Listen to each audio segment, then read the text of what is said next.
तो आज बात करते हैं हम त्रिकोणमिति के एक इंपॉर्टेंट कॉन्सेप्ट का, जो कि a प्लस बी बराबर में पाई बटा 4 पे डिपेंड करती है।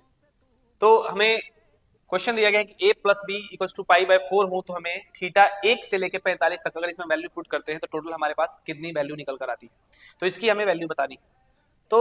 दिया गया है कि a प्लस बी बराबर पाई बटा 4, तो इसको प्रूफ करने पर एक फैक्ट निकल कर आता है कि a प्लस 1 प्लस 10 है इंटू में 1 प्लस 10 b इक्वल्स टू में 2,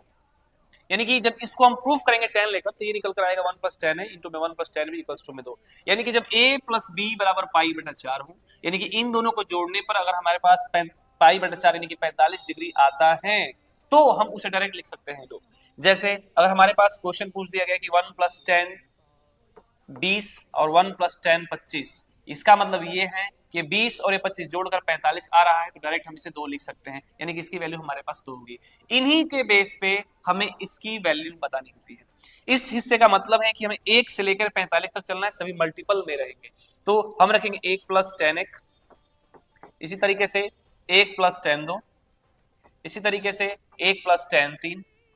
और लास्ट में होगा हमारे पास 1 प्लस 10